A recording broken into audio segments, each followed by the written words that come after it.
For the countries.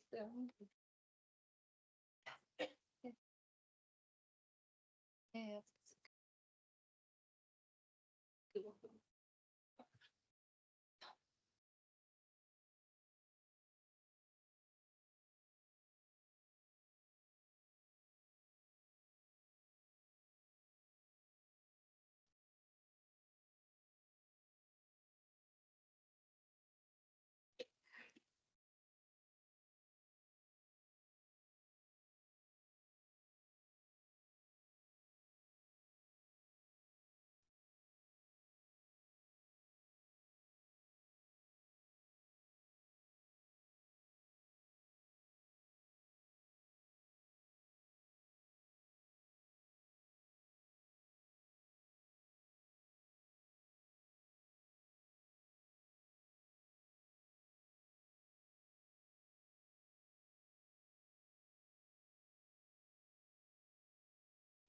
Good afternoon, colleagues, excellencies, distinguished participants. I have the pleasure to warmly welcome you to the side event on Cooperation with Impact, launch of the Technical Cooperation Highlights 2022-2023. Before we start, there is a lot of space in the front row, so please do feel free to come and join us in the front row. particularly those that are sitting at the back.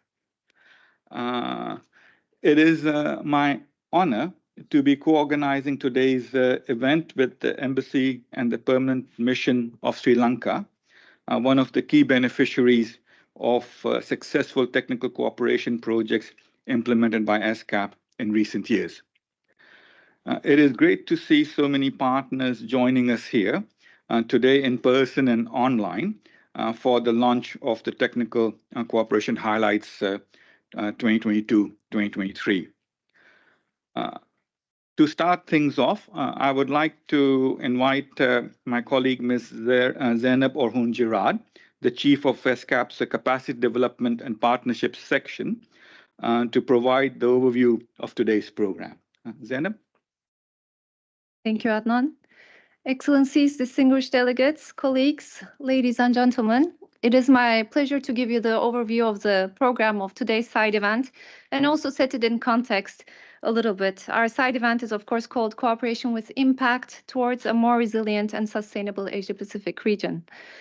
As many of you know, one of ESCAP's core functions is to provide technical cooperation and capacity development support to its member states.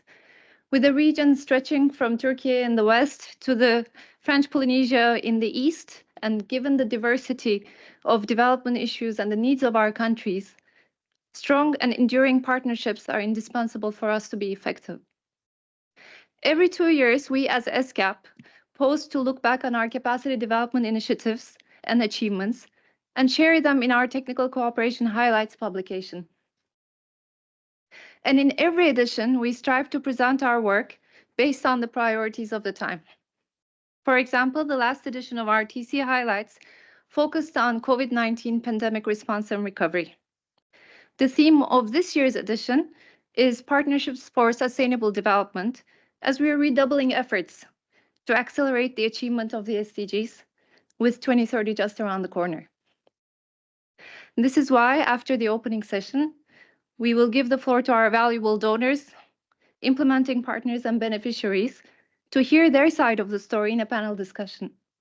After the discussion, we will proceed with the launch of the publication and also share some insights from there. By the end of the event, we hope that we will have succeeded in getting you interested in our work and getting you also interested in learning more about it, and will inspire new partnerships. Last but not least, the Embassy of Sri Lanka will be graciously hosting a reception just in front of the conference room, and you're all invited to attend. Thank you very much. Thank you, Zainab.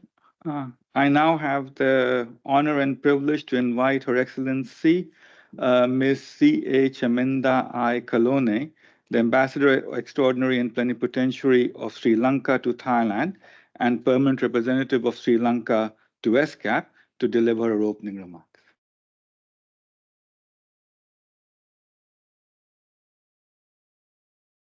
Excellencies, Mr. Adnan Aliani, Director Strategy and Program Management Division of ESCAP, distinguished panelists, ladies and gentlemen.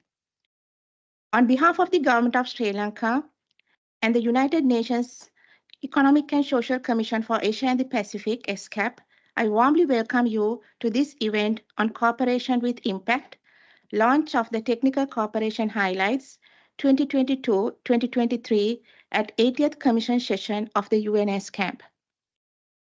Sri Lanka became a member of ESCAP in 1954.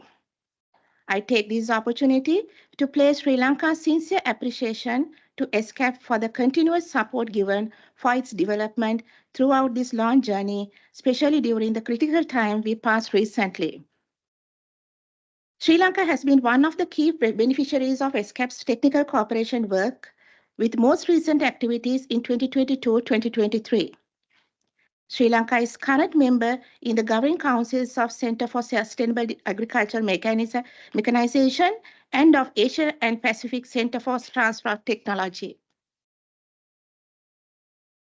In 2022, the Sri Lankan economy was undergoing a distress situation in a level never experienced in its history. Sri Lanka was facing a significant immediate challenge to regain economic stability while also facing the challenge of identifying ways to finance the SDGs to ensure that the hard-earned development outcomes are not reversed in the post-pandemic era. Accordingly, the government of Sri Lanka has prioritized an ambitious reform agenda centered on achieving macroeconomic stability, debt sustainability, safeguarding financial stability with the support of the IMF's extended fund facility, enabling the country to reach its growth potential. Fiscal consolidation strategies are also a key component of the reform agenda. Progressive tax reforms have been introduced that go hand in hand with tax administration reforms to have a broader tax base, better compliance, and stricter enforcement. In addition, steps are being taken to increase non-tax revenue, which is an important element in the fiscal consolidation process. The government has taken strict measures to manage public expenditure effectively. State-owned enterprise reforms are being carried out for restructuring the most fiscally significant state-owned enterprises. The government of Sri Lanka intends to introduce a new Public Financial Management Act incorporating binding fiscal rules and the appointment of an Inspector General to keep public expenditure in check. Another two important legislations are the new Central Bank Act and the Anti-Corruption Bill. The Central Bank Act seeks a grant administrative and financial autonomy to the bank and prevent it from external influences. The Anti-Corruption Bill aims to strengthen the legal and regulatory framework to address bribery and corruption and enhance transparency, integrity, and accountability of the government. Sri Lanka's economy is already showing signs of stabilization. For example, the government has successfully curtailed inflation from 77% in 2022 to a commendable 4% at present. State income is approximately 11% of the GDP. The Sri Lankan rupee not only stabilized but also appreciated against the US dollar, reflecting enhanced currency strength. Furthermore, the key economic indicators showcase positive trends. Remittances have experienced a remarkable annual growth, underlining the confidence in the nation's economic path. The tourism sector, demonstrating resilience and adaptability, has witnessed an impressive annual growth indicative of a robust recovery. In order to strengthen the better target the social safety nets, the social registry has been updated in line with the legal regulations issued under the Welfare Benefit Act, identification of beneficiaries based on variable eligibility criteria. The government of Sri Lanka is committed to catering the enabling environment for private sector-led growth while ensuring that the benefits of economic growth are shared by all segments of the society. Government is particularly focused on creating opportunities for young people, women, and vulnerable people, and we believe that partnerships can help us achieve this goal. The micro, small, and medium enterprises are the backbone of the economy and play a significant role in wealth and job creation in Sri Lanka. Steps are being taken to simplify procedures and making existing arrangements efficient to create an enabling environment for MSME sector to grow.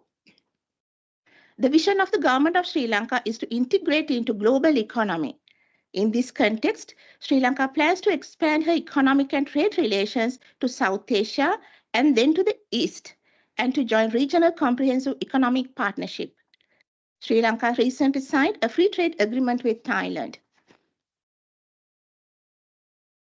The government recently launched the first ever national policy on gender equity and women's empowerment to establish a framework to guide and standardize the development of laws, policies, programs, and mechanisms to ensure equal rights and opportunities for women in all spheres, structures, and spaces.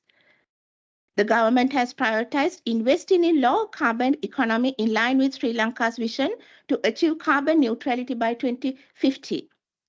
The Climate Prosperity Plan was recently launched to achieve rapid economic recovery and negative carbon emissions as the first plan to implement the overall national strategy for recovery.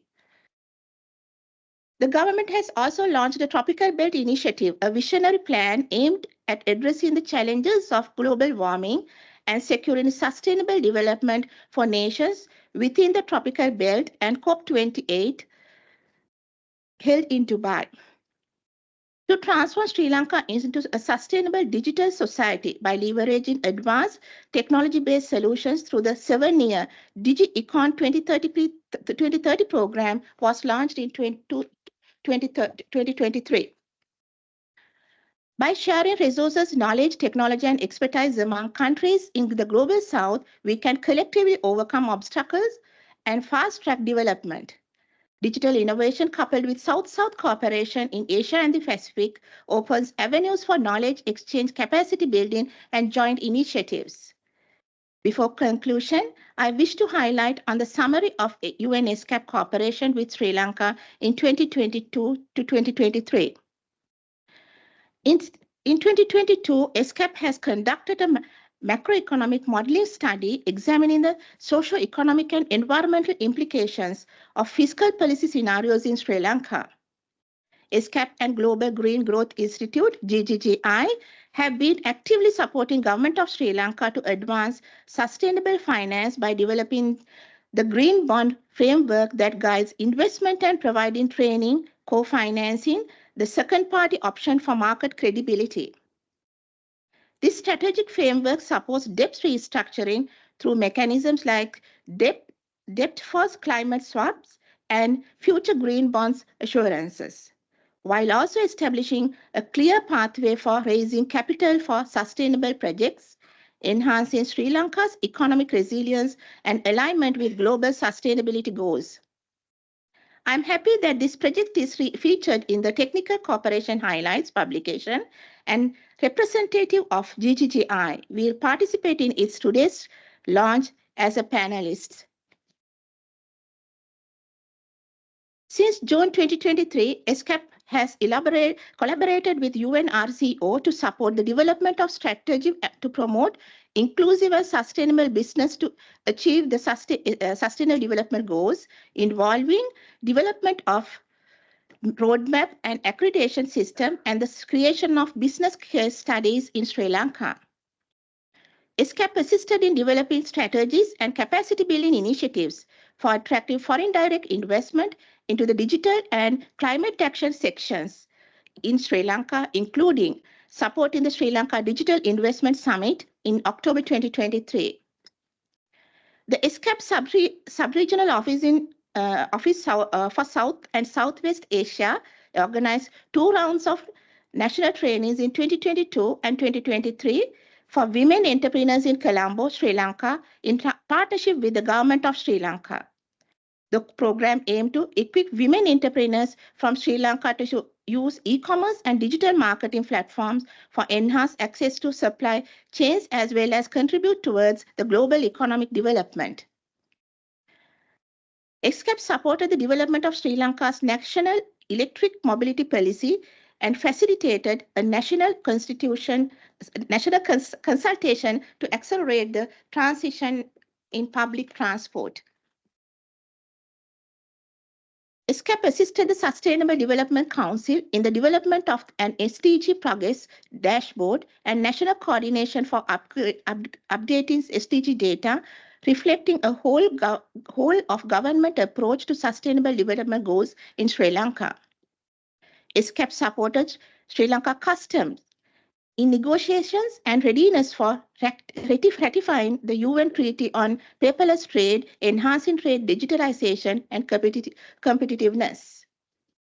ESCAP has conducted training on digital technologies for disaster risk management and supported Sri Lanka's participation in international remote sensing and GSI training, enhancing climate action capabilities.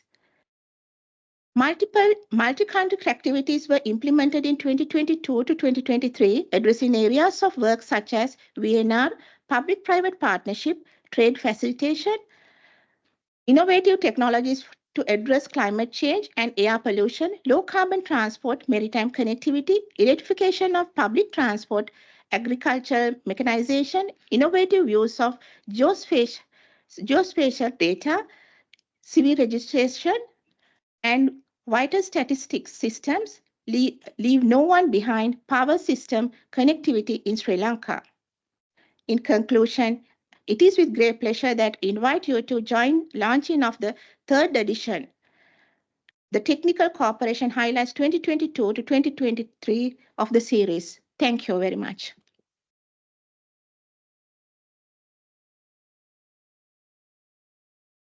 Thank you for your opening remarks, Excellency.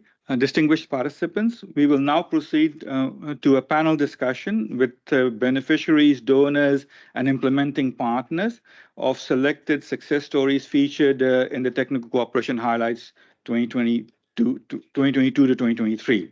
The discussion will be moderated by Mr. Mitch Shea, the Chief of ESCAP's Communication and Knowledge Management Section. I now invite the panelists and the moderator to take their seats on the rostrum.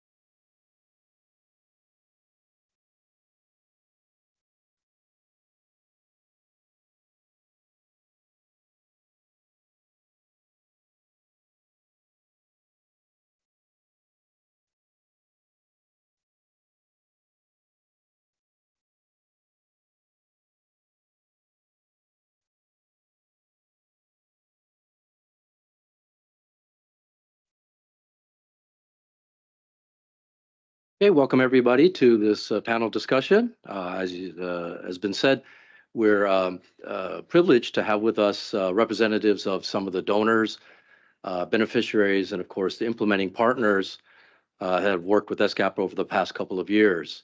Let me just start by introducing our four speakers this afternoon. Let me start with colleagues online.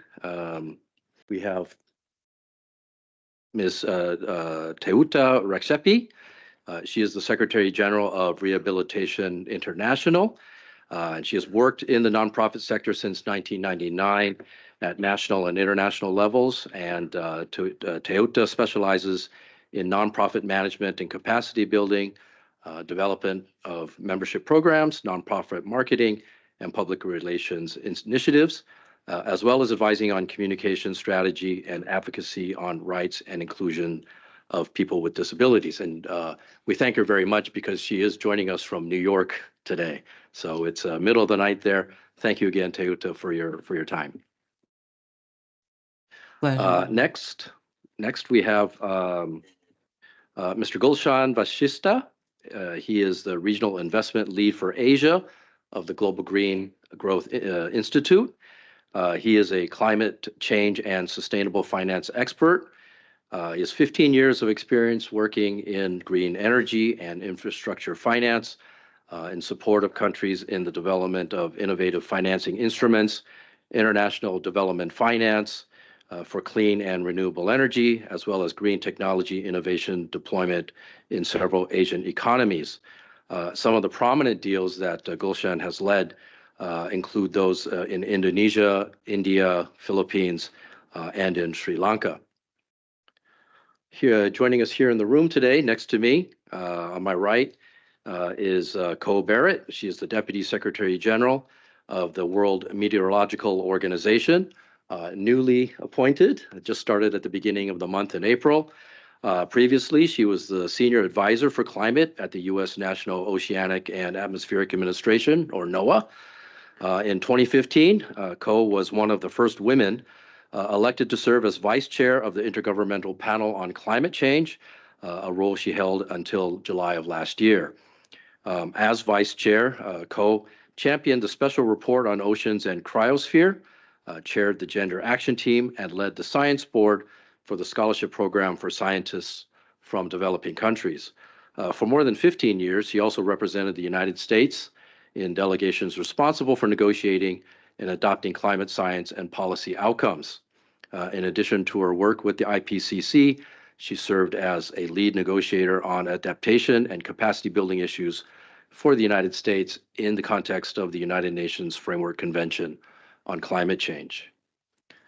Last but not least, of course, on my far right is the mayor of Nakhon Si Thammarat, Dr. Kanop Kechart. Nakhon Si Thammarat is actually a 1,500-year-old city renowned for its cultural and educational significance. And we're pleased that the mayor is leading the municipal leadership there. He has, during his tenure, he has implemented digital technologies based on people-centric smart city strategies. And these initiatives include the City e-Service Center, which is a two-way communication platform initiated for seamless interactions between the municipality and over 72,000 residents. Since it first became operational in July of 2021, the municipality has solved more than 21,000 public service cases within a 48-hour time frame. Another project is the innovative flood control using a smart city mobile application. And with this app, the municipality has been able to save around $500,000 each year for flood relief kits and around $7 million of the federal government's budget for flooding. So it's a very varied and distinguished panel that we have this afternoon. And again, we'll hope to hear some interesting insights and perspectives over the course of the next 45 minutes or so. So without further ado, let me get going. I'll pose the first question to Ms. Teota Rexepi. Since 2020, Rehabilitation International has supported ESCAP's work as a donor in partnership with the Social Development Division, working to advance disability inclusive development through catalyzing digital inclusion for persons with disabilities, as well as protecting and empowering persons with disabilities in the context of the COVID-19 pandemic. So our question for you today is, there's an estimated 15% of the world's population who live with a significant disability, which includes approximately 750 million people here in Asia and the Pacific. Rehabilitation International has played a crucial role in supporting disability inclusive development initiatives across the region. And in the TC highlights we're about to launch, Rehabilitation International's cooperation with ESCAP is featured. Could you please share with us how this collaboration has contributed to promoting accessibility and addressing the specific needs of persons with disabilities? What were some outcomes achieved through these partnerships, particularly in terms of enhancing the accessibility of the physical and digital environment, as well as best practices from the featured cooperation? And as a reminder to all, given the tight time frame, if you could keep your answers to about 5 minutes per round. Thank you. Thank you. Thank you for your question. Greetings first from New York, and thank you for your question. Through our joint technical cooperation project with ESCAP, we supported 5 local initiatives in addressing the different needs of persons with disability in the context of COVID pandemic and beyond. For example, the partnership with Samartian, an organization of persons with disability led by a woman in a wheelchair, contributed to improving the physical accessibility in the state of Rajasthan, India. Architects and engineers from the government bodies were trained in accessibility inspection, while later district-level accessibility inspection teams were formed to undertake inspection of 35K government buildings. Following the inspection, a detailed action plan was developed to improve the accessibility features of these government buildings. Another example is the partnership with the National Council for the Blind in Malaysia, on disability inclusive digitalization. A group of persons with disability were trained on conducting website accessibility inspection and in producing accessible documents. NCBM also provided technical support for the government agencies to facilitate the Malaysia accession to the Marrakech Treaty. Following the success of the first phase, we have entered a new phase of cooperation with ESCAP. We are now supporting 3 organizations of persons with disability, particularly in China, India, and Vietnam, in advancing the digital inclusion. These organizations are making efforts to increase the digital skills of persons with disability and develop accessible digital materials for them. It is important to note that the effective participation of the disability community in these projects from the design stage and during the implementation, it's essential and in line with the spirit of nothing about us and without us, as this approach is key to ensuring that technical cooperation initiatives remain relevant and be able to properly address and respond to the needs of persons with disabilities. Thank you. Thank you very much. Mr. Mayor, I'll pose the next question to you. The city of Nakhon Si Thammarat has a long-standing cooperation with ESCAP through our Sustainable Urban Development section. The collaboration has included working on closing the loop project, which is a plastic waste management action plan.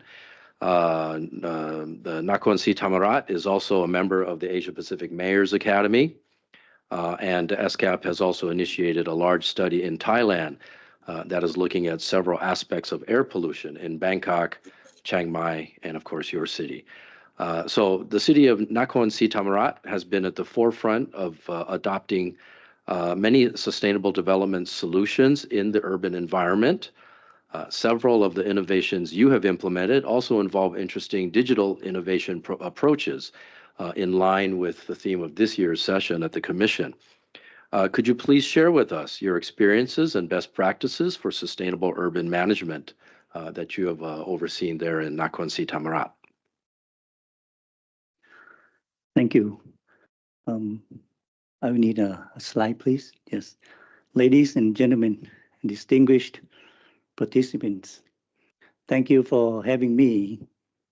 I would like to share a story of our city, how we use a simple, reliable, and low-cost digital solution to bring 70,000 residents together to solve city problems. This is our city. It's a 1,000-year-old city, a city of temples. We are in the southern of Thailand and have a population of around 100,000. The problem that we are facing every year is flooding, more or less. That's the photo of 4 years ago before we start implementing this project. What we did that we create what we call a smart city mobile application that everybody, all the residents in the city can use it for free. And so far we have 73,000 members, equivalent to 73% of the residents. And if they report any problems to the platform, the city promised that we solve it in 48 hours. And so far we solved it 22,000 cases already. And I show you this a photo of the platform. That's a real-time CCTV camera that all the residents can see in real-time fashion what the water level in the river. And we use this app to put people together to fight these floods. And people can snap a photo and point the city workers to the right direction because we have limited manpower and resource. So we have to use it in a very efficient way. This is the result of our simple app. The left one is 4 years ago, flooding in our city, and the last 3 years we have eradicated flooding damages in the last 3 years and saved around $7.5 million. Thank you very much. Thank you, Mr. Mayor. Great example of very effective city administration. Let me turn now to Co Barrett. Just again, by way of background a little bit, in 1968, ESCAP partnered with the WMO to establish the Typhoon Committee, and this promotes and coordinates the planning and implementation of measures to mitigate the loss of life and material damage caused by typhoons, which emerged from the Western Pacific Ocean. 2 years later, in 1970, the two organizations joined forces to establish the Panel on Tropical Cyclones, which supports countries across the Bay of Bengal and the Arabian Sea. ESCAP's Trust Fund for Tsunami Disaster and Climate Preparedness has also supported several WMO projects. And in recognition of the success of the regional cooperative efforts to strengthen early warning systems here in the region, ESCAP has also been mandated to develop and implement a regional strategy in support of the global and national level Early Warning for All initiative, which is led by WMO and UNDRR. So the question to you, Ko, is WMO and ESCAP, looking back at 55 years of cooperation to address climate change and induced disasters, particularly through the Typhoon Committee and the Panel on Tropical Cyclones. How would you describe the impact achieved through these interventions facilitated by the two organizations? Could you share some key experiences and best practices from this 55 years worth of collaboration and examples of how this partnership has perhaps directly contributed to minimizing the economic damage and loss of life caused by these transboundary weather events? Thanks for your question, Mitch. Hello, everyone. Happy to be here. I guess I'd like to start to answer the question, if I could, by just sharing some of the details of the challenges that we face here in the region to set the context for what we in the WMO view as an essential partnership with ESCAP. Many of these are contained in the State of the Climate Asia report that we launched here yesterday.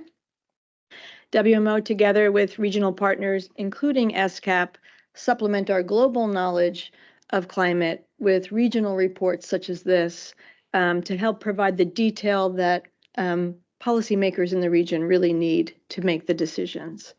So Asia Pacific remains the world's most populous and disaster-affected region. Watch the evening news, pick up a newspaper, listen to the radio, check your digital news feed, and anywhere in the world in any given week, and you will see that this is in fact true. Weather, water, and climate extremes are on the rise, but their impacts are also increasingly transboundary.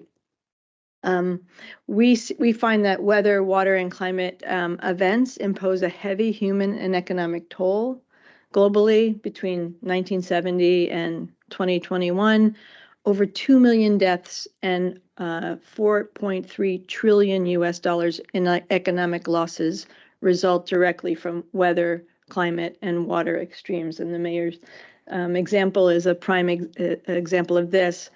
In this region, it accounts for nearly half of all of these losses, with 72% of deaths and 34% of economic losses attributed to storms in the region.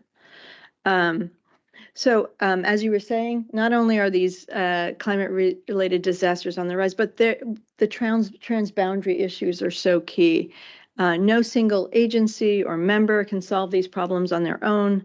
We really need partnerships like what we have between WMO and ESCAP to solve some of this. And this is where we see the partnership coming in. Under the joint auspices of ESCAP and WMO, this Typhoon Committee and our Panel on Tropical Cyclones have been working for a very long time to promote the planning and implementation of measures required to minimize the loss of life. And together we've advanced regional typhoon forecasting and preparedness through improved observations, shared satellite technology, enhanced numerical weather prediction, and strengthened research and collaboration. But our collaboration doesn't stop there. ESCAP has been a particularly active player in WMO regional and sub-regional climate forums, helping our members to better understand the value of impact-based methodologies that help policymakers in various sectors such as disaster risk reduction, agriculture, food security, water resources, health, transportation, energy, across the gamut. To understand the human costs of disasters and the value of enacting early warning for all. And a good example of this is Tropical Cyclone Mocha, which was the strongest cyclone in the Bay of Bengal in the past 10 years. We have a regional specialized meteorological center in New Delhi, operated by the India Meteorological Department. They forecast this system well in advance. And then the National Meteorological and Hydrological Services in Bangladesh and Myanmar provided appropriate warnings, and the entire humanitarian system was mobilized to take anticipatory action. This coordination played a key role in minimizing the loss of life and averting a major disaster, which even a few decades ago could have killed tens of thousands of people. And I understand there is an example from the 70s where there was a tremendous loss of life. So we are making advances. And this is really what early warning is all about, saving lives and mitigating economic loss. In fact, investing in early warning significantly contributes to socioeconomic development. Great. Thank you very much for sharing that.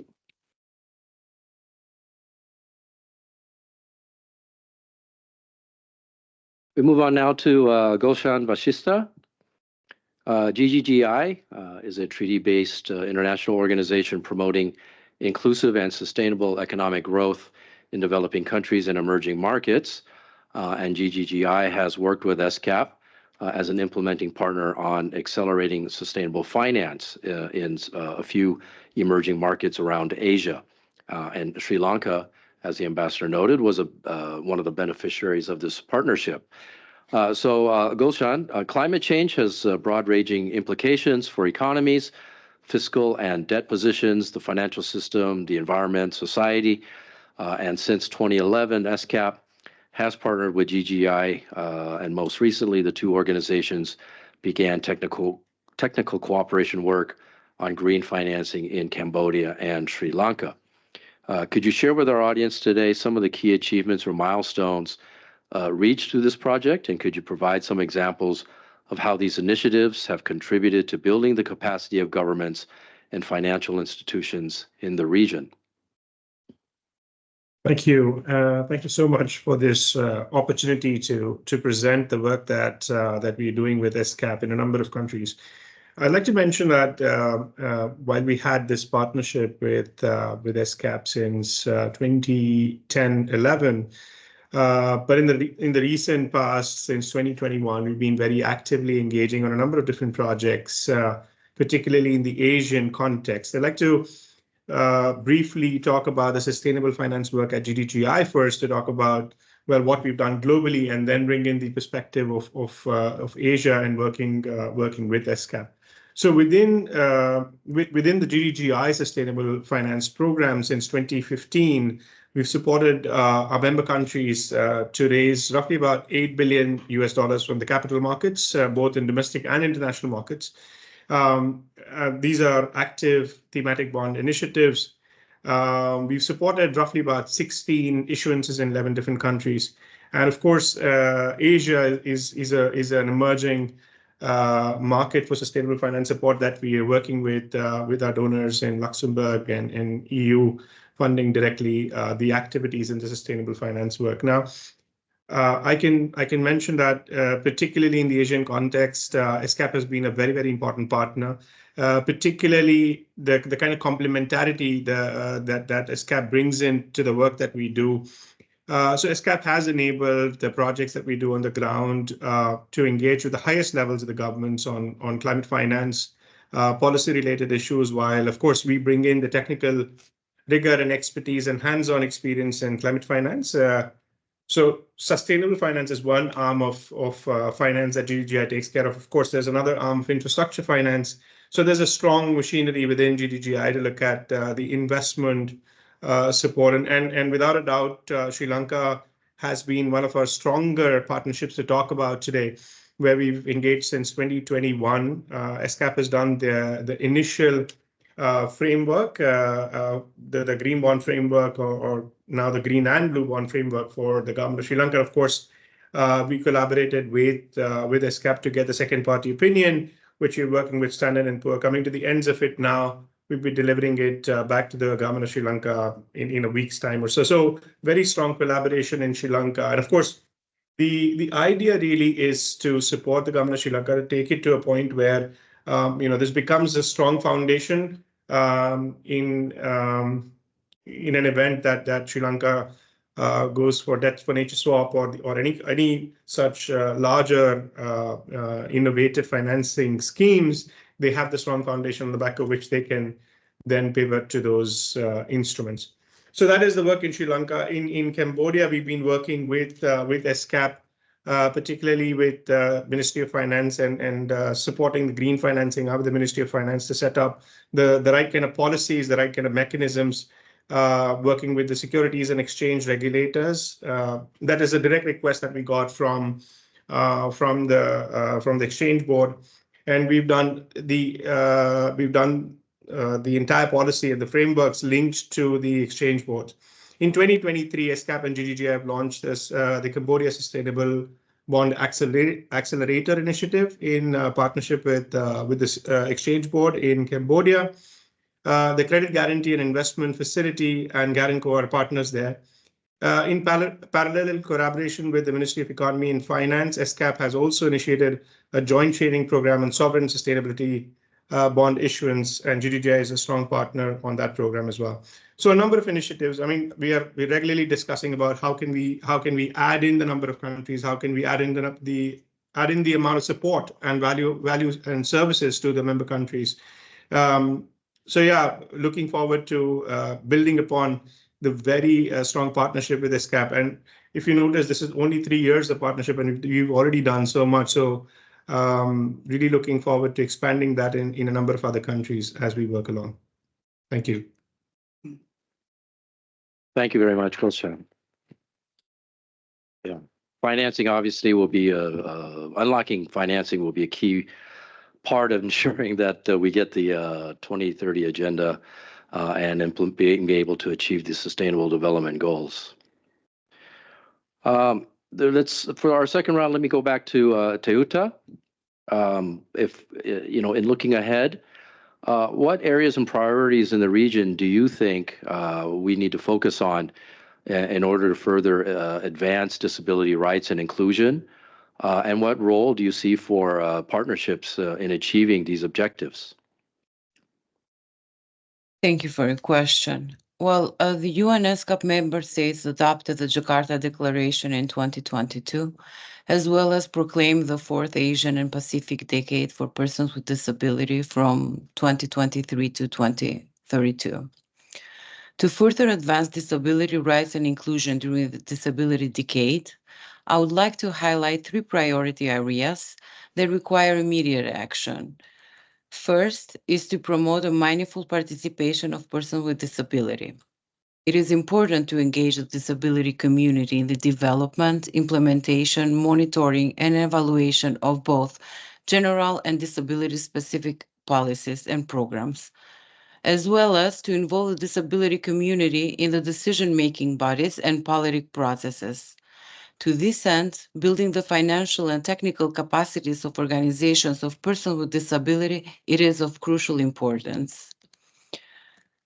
Second is to improve the accessibility through universal design. There is an urgent need to promote a much wider application of universal design principles in order to improve accessibility.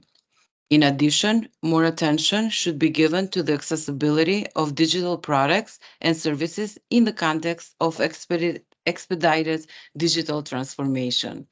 Third is to motivate and empower the private sector. By fostering partnership with private sector is essential for advancing the disability inclusive development. Concentrated efforts are needed, not only to promote the rights and inclusions of persons with disability, but also to actively engage them in the private sector. And on the other hand, this also represents an opportunity for the private sector to not only to improve their workspace, accessibility, performance, innovation, but also to expand their businesses to a new market and untapped talent pools. Achieving the objective of disability inclusive development calls for partnership among different stakeholders and across different sectors. Adopting an all-inclusive government and all-inclusive society approach is critical to creating an inclusive environment for persons with disability. RI, Rehabilitation International, stands ready to deepen collaboration with ESCAP and other stakeholders to realize the shared goals of disability inclusive development in the Asia and Pacific region. Thank you. Thank you very much. And we know that you're doing very good work in ensuring that we really focus on leaving no one behind. Thank you very much. Mr. Mayor, let me turn back to you. Nakhon Si Thammarat and ESCAP, work together, we mentioned, in several different areas, including the Mayor's Academy, as well as the development of the voluntary local review and local air pollution action plans. Can you tell us how this collaboration has enhanced your city's capacity to implement sustainable urban solutions and address local challenges? What kind of examples of specific impacts or improvements in the city's urban development strategies have resulted from this partnership? And again, looking forward, what kind of recommendations or strategies might you have to further support cities in the region through this network? Thank you. These are the projects that we work closely with the ESCAP. The first one is the VLR report. Around 2 years that we have been working on this project, finally finish it. And the next one is the Mayor's Academy, that the city and the city staff learn a lot from this academy. And the next one is closing the loop, how we attacked this plastic pollution in our city.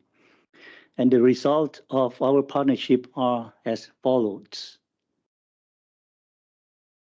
The first one is we implement a people-centric smart city. For our city, smart city is not about technology. It's about collaboration, how to put people together. And so far, we have put 73% or 70,000 people together in one platform and using a smart city mobile platform to solve city problems. And we have 2,000 high school volunteers involved in this project. And on the right, there are the city workers that work around the clock, 24 hours, to achieve this 48 hours commitment of the city to solve city problems.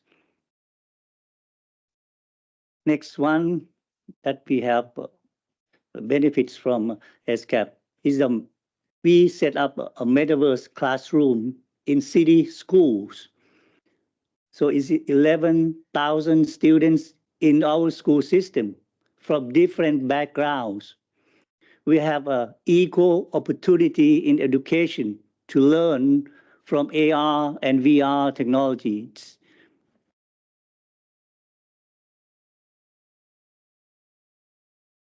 The next one, what we call the Mayor classroom and the Temple classrooms for underprivileged students.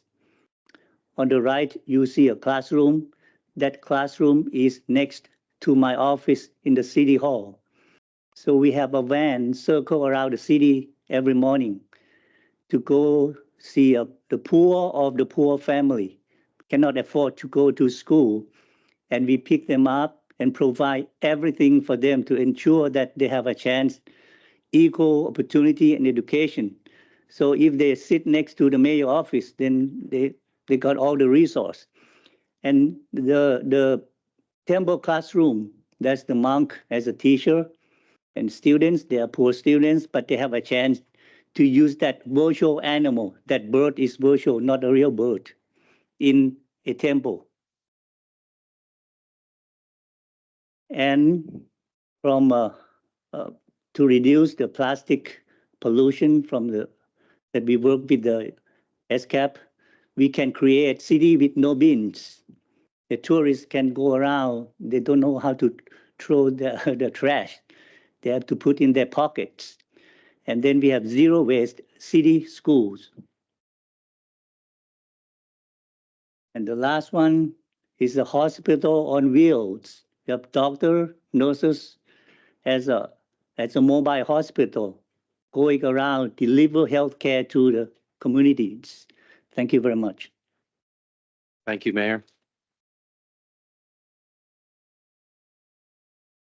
So I'm going to ask you again about early warnings for all. Target year of 2027. Want to make sure that everyone is protected from these hazardous weather events. What challenges and opportunities do you see for reaching this goal here in Asia and the Pacific?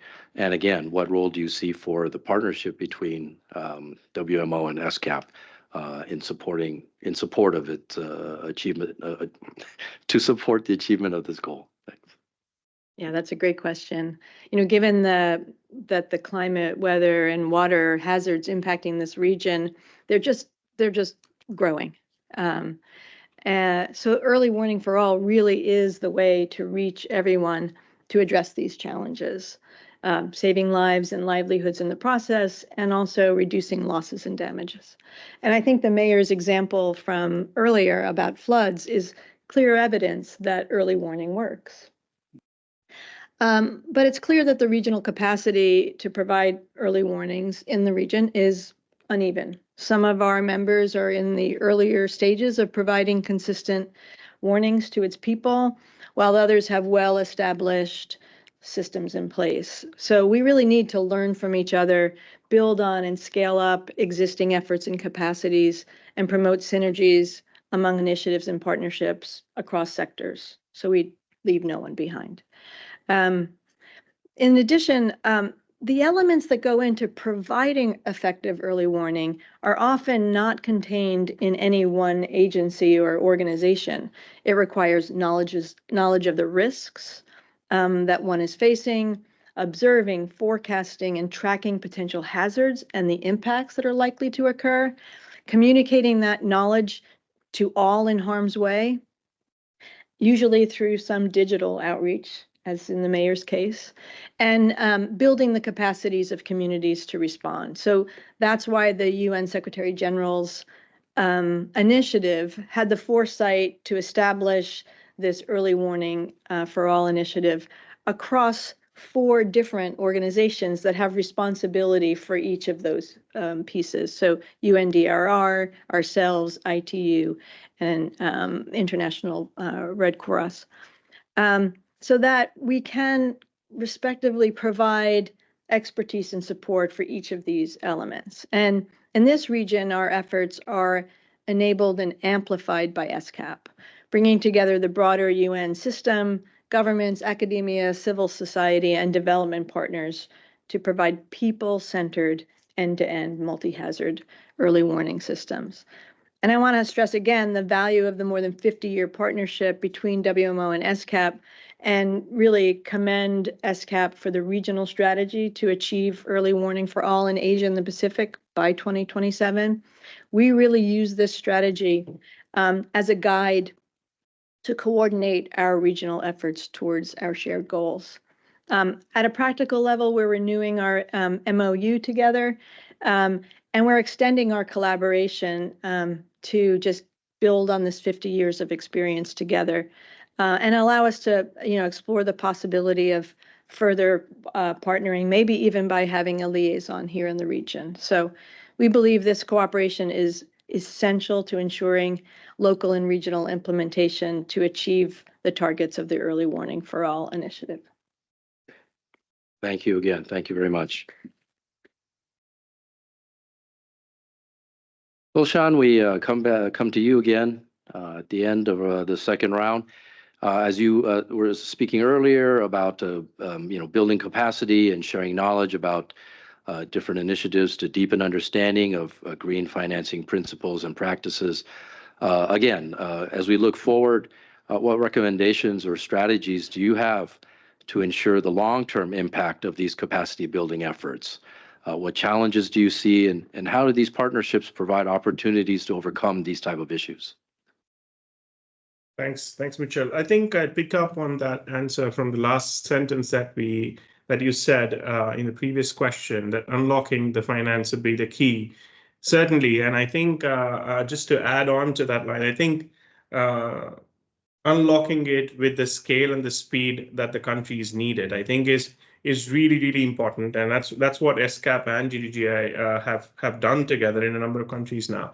I say scale and speed is important. Let's take an example of India for that matter. 175 gigawatt was to be achieved for their NDC's first round. That in itself is $175 billion worth of investments that got into the renewable energy space. Now, how much of that was raised from the capital market? Not so much. A single-digit percentage was raised from the capital market. So I give this example just to talk about the potential in Asia, and of course, India is not representative of all the other Asian countries, but they are now planning to do 500 gigawatt, $500 billion be minimum that they want to raise, for just that one renewable energy target or NDCs that they have set up, the new target. So the potential is massive, and of course, this is an example of a country which is doing economically well. But at the same time, when we look at another example where we are supporting Sri Lanka, let's take an example.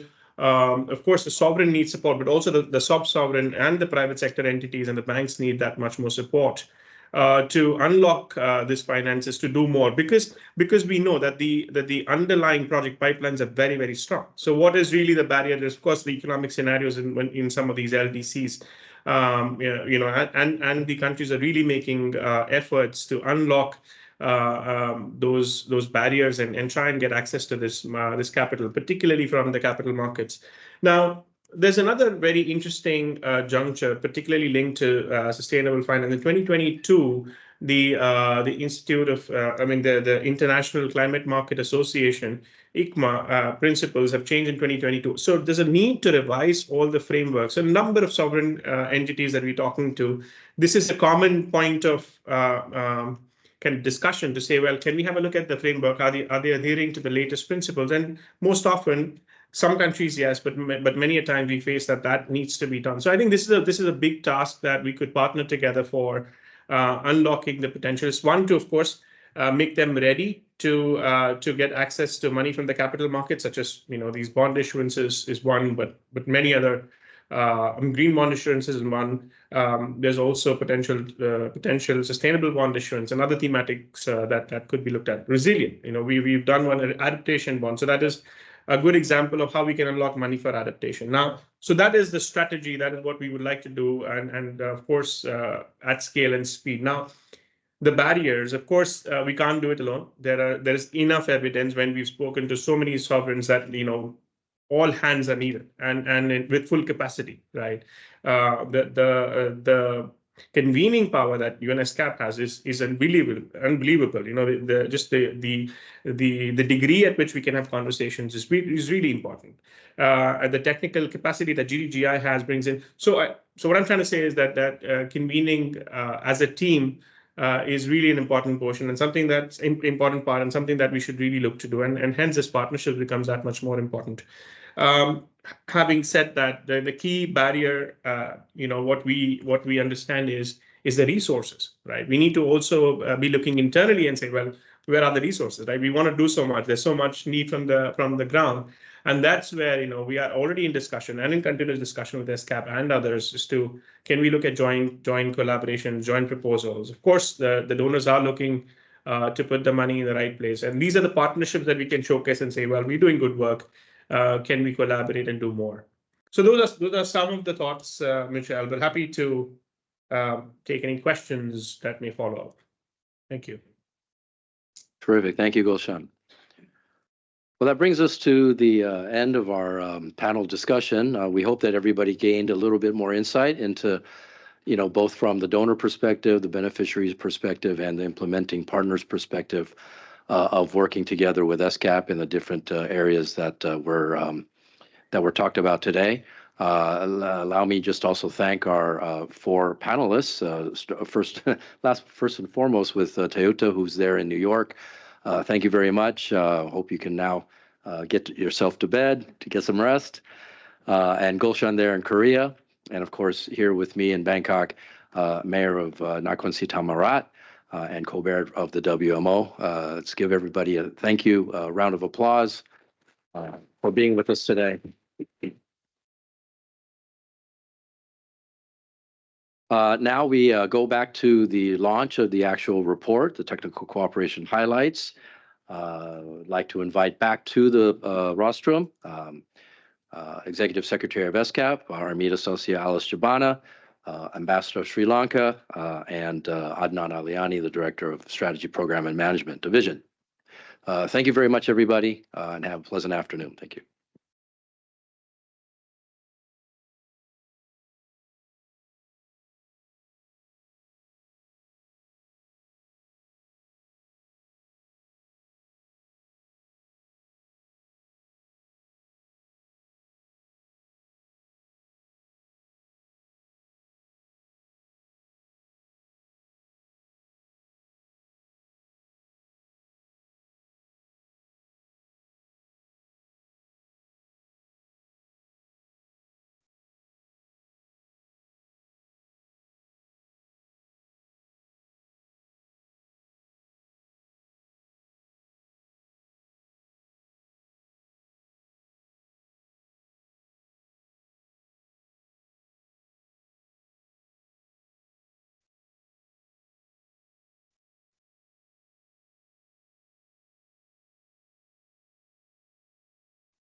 We will now proceed with the launch of the ESCAP Technical Cooperation Highlights 2022-2023 publication.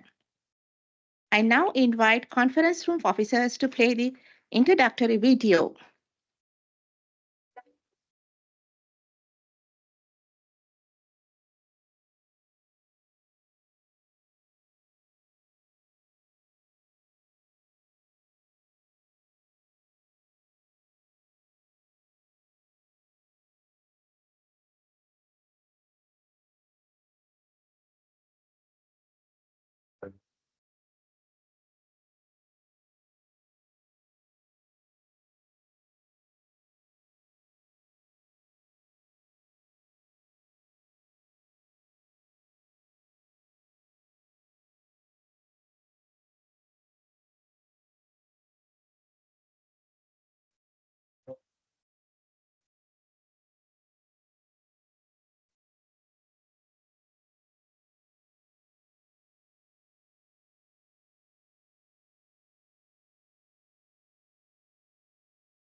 We've worked really great with the team with UNESCAP, and I certainly value that cooperation and collaboration because of the level of professionalism and the level of understanding mutually from both sides. That certainly, bodes well for the work that we do together. I hope that we can build upon this to look into other areas of interest for both ASEAN and UNESCAP as well.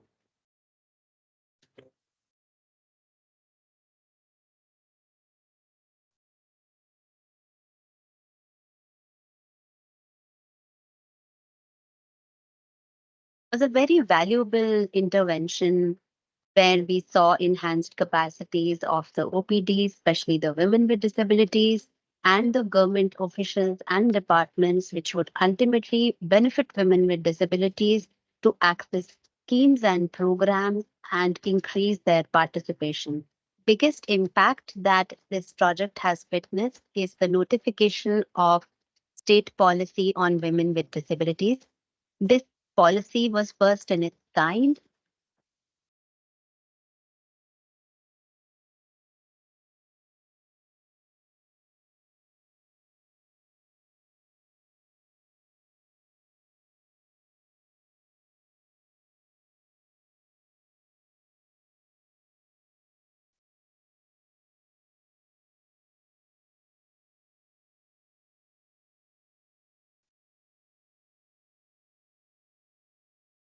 Distinguished participants, it is my pleasure to invite Her Excellency Amida Salisia Alice-Jabhana, Under-Secretary General of the United Nations and Executive Secretary of ESCAP, to deliver her remarks. Thank you very much, Excellency Ambassador, Excellencies, distinguished participants and colleagues that are joining us for this very important event. Again, I would like to recognize the presence and also the initiative of Excellency Ambassador, my dear friend, Madam Shaminda Kolon, Ambassador Extraordinary and Plenipotentiary, as well as Permanent Representative of Sri Lanka to ESCAP. It is indeed my pleasure to speak at the launch of the Technical Cooperation Highlights 2022-2023. Capacity development is indeed at the core of ESCAP's Technical Cooperation Program. Our main objective is to develop the technical, managerial, as well as institutional capacities of members and associate members of the Commission to plan and deliver in a more effective manner policies as well as programs to support basically sustainable development, including SDGs. As we approach 2030, we will continue to support countries for a sustainable, inclusive, and resilient future. On this road to achieving SDGs, we recognize the pivotal role of partnership, which is the core of Goal 17 of SDGs.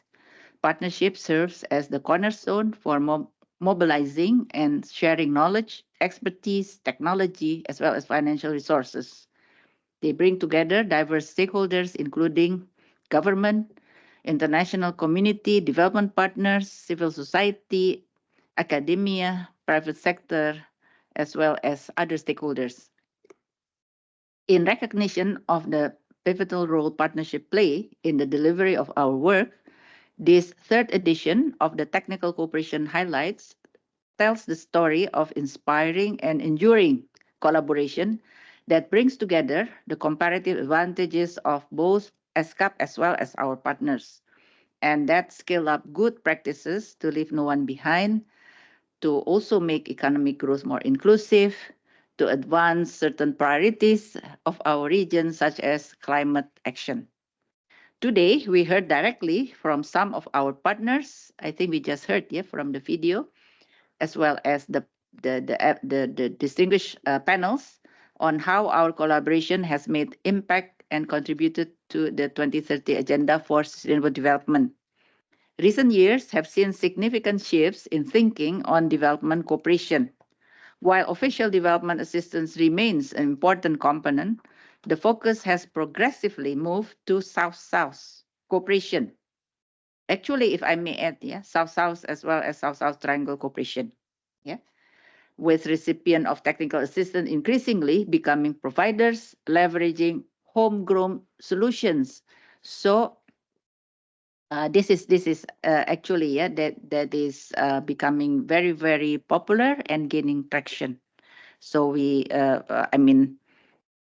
countries, partners, stakeholders would like to learn from each other, experiences, best practices, as well as failings or failures. And also, I must add here that, again, in our region, is quite unique. Many emerging countries, but at the same time, also many emerging development partners, in which maybe it's not quite emphasized here, that actually we are also supporting the emerging development partners in how they become more effective development agency or development partners. So for ESCAP, South-South and Triangle Cooperation has been everyday business for more than 75 years of ESCAP, which we leverage South-South Cooperation as well as South-South Triangle Cooperation to produce relevant and timely research, analysis, bring emerging issues to the attention of our members, and foster the exchange of knowledge, expertise, best practice among our member states. The government of Sri Lanka has been one of our key partners in promoting South-South and Triangle Cooperation in our region, and its commitment to this cause is also emphasized through Sri Lanka's current presidency of the High-Level Committee on South-South Cooperation and its strong support to the annual Asia-Pacific DG Forum for South-South and Triangle Cooperation organized. This has been annual important meeting organized by ESCAP. As we gather today to mark the launch of the Technical Cooperation Highlights 2022-2023, we reaffirm our unwavering commitment to tackling common and transboundary development challenges through partnership. Again, I would like to take this opportunity to express our appreciation and thank all our partners, and in particular, the speaker, the panelists present here today, as well as joining online, for sharing their experiences in working with ESCAP on capacity development projects, as well as, again, one more time, Madam Ambassador, the Embassy of Sri Lanka, for our close collaboration on organizing today's launch event. Thank you very much.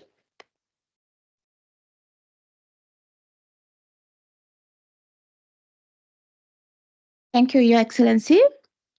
I now invite Mr. Adnan Aliani, Director of the Strategy and Program Management Division, to introduce Technical Cooperation Highlights 2022-2023. Thank you, Madam Ambassador. As the regional arm of the United Nations, ESCAP promotes cooperation amongst countries of Asia and the Pacific in pursuit of solutions for sustainable development, as the Executive Secretary has so aptly already said.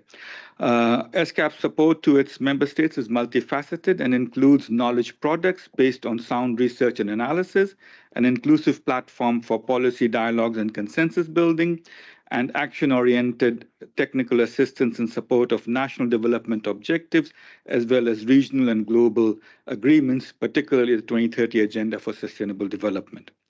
Our member states have recognized time and time again that the development challenges they face are too large and too complex to be addressed by themselves alone. The success stories presented in the Technical Cooperation Highlights 2022-2023, which we are launching today, serve as a testament to the power of partnerships in navigating the complexities of the challenges we face. They highlight the central role partnerships play in fostering innovation, facilitating knowledge exchange, and promoting inclusive decision-making. The publication tells the story of how ESCAP supported its member states over the past 2 years towards achieving the SDGs. All these efforts are based on regional cooperation and strong partnerships that ESCAP has nurtured for decades. In addition to presenting the results achieved through our technical cooperation work, this year's edition delves deeper into the impact of the projects implemented over the past 2 years. What sets this edition apart is the incorporation of insights directly from our partners. Through testimonial videos, our partners share their perspectives, allowing for a more dynamic and engaging understanding of the real-world effects of our collaborative efforts. The digital report also highlights the invaluable contributions of our partners in achieving our shared goals. As I speak, you are getting a glimpse of the diversity of our technical cooperation projects and partners that are featured in the publication. This third edition of the Technical Cooperation Highlight presents 17 success stories from the past 2 years, each covering a wide range of thematic areas, addressing critical challenges and seizing opportunities for progress. In pursuit of leaving no one behind, we look back on initiatives that aimed at co-creating with persons with disabilities and addressing the crisis of invisibility faced by marginalized communities. Additionally, our report highlights partnerships to enhance evidence-based voluntary national reviews, ensuring comprehensive assessments that reflects the diverse needs of our countries. Under inclusive growth, we spotlight policies that enable and incentivize inclusive business practices while also enhancing opportunities for member states to advance growth and diversification of financial resources and promoting fiscal resilience. These initiatives aim to create an economic landscape that benefits all segments of society, fostering prosperity and reducing inequality. Connectivity also emerges as a key topic, with stories highlighting efforts to empower countries in enhancing trade facilitation, fostering cross-border and regional power systems integration to achieve a just energy transition, and in forging partnerships on oceans.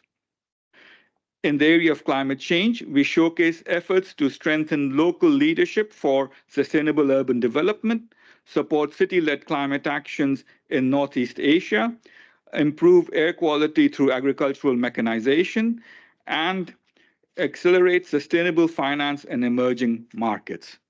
These initiatives underscore the urgent need for collective actions in addressing the climate crisis and building resilience against its impacts. Finally, our highlights on disaster risk reduction and resilience encompass initiatives aimed at building resilient agriculture, achieving early warnings for all, and enhancing resilience to sands and dust storms. These efforts are crucial in mitigating the impact of disasters and building resilience in the face of environmental and climate challenges. Through these diverse narratives, we are reminded of the multifaceted nature of ESCAP's work and the importance of partnerships. Each success story inspires us to continue our collective efforts towards a more resilient and sustainable future for all. I would like to take this opportunity to thank my colleagues from ESCAP who have designed and implemented these impactful projects, and of course, our donors and partners whose unwavering support and cooperation continues to facilitate our capacity development work.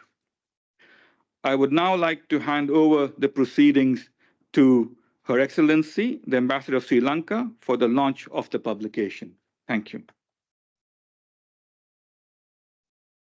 Distinguished participants, it is now my great pleasure to launch the 2022-2023 edition of ESCAP's Technical Cooperation Highlights. You may now access the publication through the QR code on the screen and the link provided in the chat box.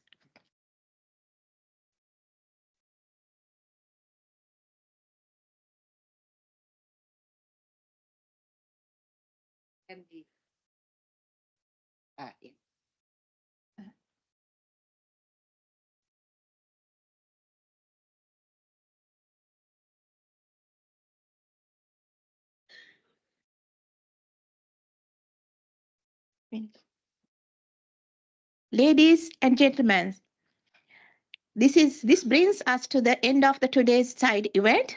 I would like to thank you all for your participation.